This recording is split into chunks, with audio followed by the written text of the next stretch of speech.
30,000 ton കൊപ്രയും 3,000 ton ഉണ്ടക്കൊപ്രയും സംഭരിക്കാനാണ് കേന്ദ്ര സർക്കാർ അനുമതി നൽകിയിരിക്കുന്നത്.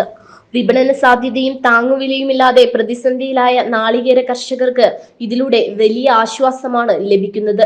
ഏകദേശം 55 കോടിയോളം രൂപയാണ് കർഷകർക്ക് അധിക സഹായമായി ഇതിലൂടെ ലഭിക്കുക. എന്നാൽ സംസ്ഥാന സർക്കാർ എത്രത്തോളം വിഷയത്തിൽ ഉത്തരവാദിത്വം കാണിക്കുമെന്നതും ശ്രദ്ധേയമാണ്. 55 കോടി ഉറുപ്പികയുടെ സഹായമാണ് ഇപ്പോൾ കേരളത്തിലെ നാളികേര കർഷകർക്ക് ലഭിക്കാൻ വേണ്ടി പോകുന്നത്.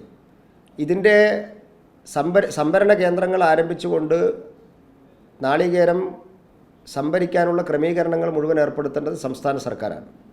കുറ്റമറ്റ രീതിയിൽ ഈ സംഭരണ കേന്ദ്രങ്ങൾ ഉറപ്പാക്കിയാൽ സംസ്ഥാന സർക്കാരിനും കർഷകർക്കും അതിൻ്റെ വലിയ ഗുണം ലഭിക്കും എന്നുള്ളതാണ് ഈ പ്രഖ്യാപനത്തിൻ്റെ ഏറ്റവും വലിയ ആശ്വാസം. സംഭരണത്തിനുള്ള ക്രമീകരണങ്ങൾ ഏർപ്പെടുത്തേണ്ടത് സംസ്ഥാന സർക്കാരാണ്.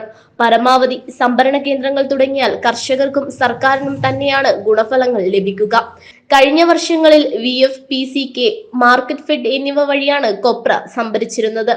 6 ജില്ലകളിലായി 64 സംഭരണ കേന്ദ്രങ്ങളായിരുന്നു ആകെ ഉണ്ടായിരുന്നത്. ഇതിൽ മാർക്കറ്റ് ഫെഡിന് കീഴിൽ 2 സംഘം മാത്രമാണ് കൊപ്ര സംഭരിച്ചത്. കേന്ദ്രം അനുമതി നൽകിയ സാഹചര്യത്തിൽ സംസ്ഥാനം എങ്ങനെ ഇടപെടൽ നടത്തുമെന്നതാണ് ഇനി നോക്കിക്കാണേണ്ടത്. കേന്ദ്ര സർക്കാർ പദ്ധതികളോടും നിർദ്ദേശങ്ങളോടും മുഖം തിരിക്കുന്ന സമീപനം സംസ്ഥാനം തുടർന്നാൽ ദുരിതത്തിലാവുക സാധാരണക്കാരായ കർഷകരാണ്. ജനം, കോഴിക്കോട്.